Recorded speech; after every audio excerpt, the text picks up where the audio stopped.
Okay, I'm John Breeding, and I'm going to talk about this thing called ADHD, so-called Attention Deficit Hyperactivity Disorder. I'm going to speak about this subject in 3 sections, okay? So this first video is going to address the diagnosis and its underlying assumptions. It's going to give a perspective about ADHD.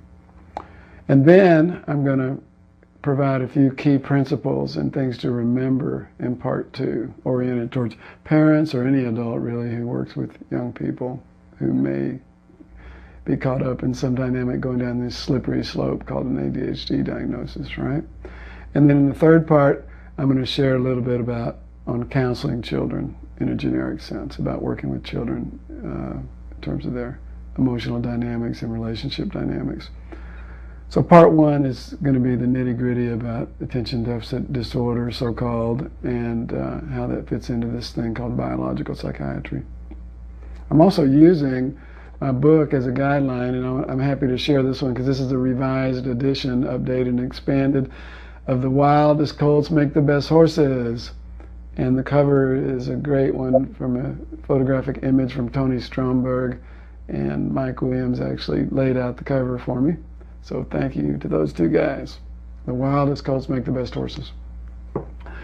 That's a really great title for a book about this that includes commentary on children and on those likely to be diagnosed attention deficit hyperactivity disorder. I like to joke about that the alternative title from the point of view of biological psychiatry would be Poor Sick Children Need Drugs in Order to Cope with Life.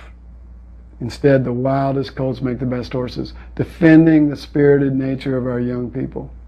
That's where I'm coming from, and that's where wildestcolts.com comes from. So attention deficit hyperactivity disorder is one that I like to address as a diagnosis just because it happens to be the most popular one for children. First, a little statistics. In 1970, there was an estimated 200,000 children on psychotropic drugs, stimulant drugs, in the United States. That was enough to cause the U.S. Congress to be alarmed and call for a special congressional investigation. At that time, the drugs that are typically used to treat so-called attention deficit hyperactivity disorder, back then it would be called hyperactive or hyperkinetic. Same process, same stimulant drugs. At that time, 1970, right after that, they were classified as controlled substances by the Drug Enforcement Administration because of their high addictive potential and risk of abuse, along with cocaine, along with methamphetamine, and now we're talking about Ritalin and the Adderall type drugs, which are the most popular ones now. Virtually identical effects profile to cocaine and methamphetamine, right? Well, in spite of classifying it that way, in spite of the Drug Enforcement Administration putting controls on it, between 1970 and 2000, 30 years later, you have about a 4,000% increase in the number of children on psychiatric drugs, school-age children. So from 200,000 to maybe 8 million. Now we estimate more like between 12 and 15 million if you include the various classes of psychotropic drugs, and probably at least 6 to 8 million on the stimulant drugs, and the majority of those for so-called attention deficit hyperactivity disorder. So it's huge. What I want to emphasize to you in this little segment is that if you're going to have any semblance of a clear view of reality on this subject, you have to be very, very strong on distinguishing what's fact, what's theory, what's opinion. Because what happens is that opinions are presented as if they're facts, such as attention deficit disorder is a real mental illness. Attention deficit hyperactivity disorder is neurologically or biologically based. The appropriate treatment is stimulant drugs. See, these are presented as facts in the newspapers, in the magazines, on the televisions, on the radios, by the doctors. And you can accept this as fact based on that authoritative opinion, or you can just see that is an opinion. And the scientific fact is what? It's that there is no objective test. There is no physical or chemical abnormality that's defined. And this is not only true for attention deficit hyperactivity disorder, it's true for any problem routinely seen by psychiatrists. It's a bigger picture. How does that work? Okay, real quickly. The basic assumptions are real simple of biological psychiatry. Social adjustment is good. Failure to adjust is due to, not physical problems, not emotional problems, not systems problems or faulty schools or overstimulation or too much TV and video or sleep deprivation or family trauma, child abuse. It's none of those things. Failure to adjust is a result of mental illness. Failure to adjust in school is a result of ADHD. That's the assumption.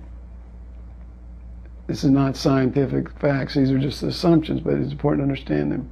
Social adjustment is good. Failure to adjust to school is a result of ADHD.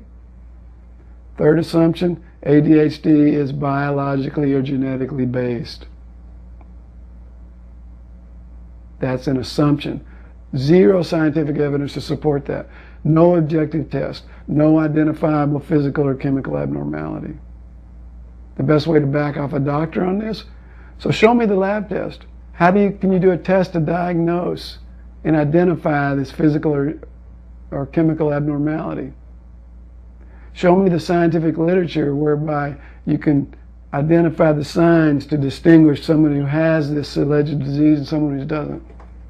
That's how you back off the doctors, because the answer is they can't do it. These assumptions are very important, that there's this mental illness, ADHD, that it's biologically or genetically based, because that's what justifies the next step, which is called the treatment, which is called a biological treatment, which is called a stimulant drug, which is known to affect the heart in a bad way, which is known to stunt growth, which is known to cause all kinds of problems with virtually every organ system in the body. That's how you get to call that drug, which on the one hand, if you sell it to somebody in a schoolyard, or if you buy it at the college, or if you whatever, it'll get you a prison sentence. But in this case, it's a medicine for a child. See, that's a belief system, that's an assumption, that's a rhetoric, that's a claim to virtue that allows us to close our eyes and say we're giving medicine to our children, when what's really going on is we're using stimulants drugs to control their behavior and to shut them down. That's the bottom line in terms of how this works. Okay, so there's that part. Attention deficit disorder is a made-up notion created in committees of the American Psychiatric Association, ADD in 1980, ADHD in 1987. It leads to massive drugging of our children. It's a huge profit market for the pharmaceutical industry. And that's a skinny on that, and that's the end of this part one.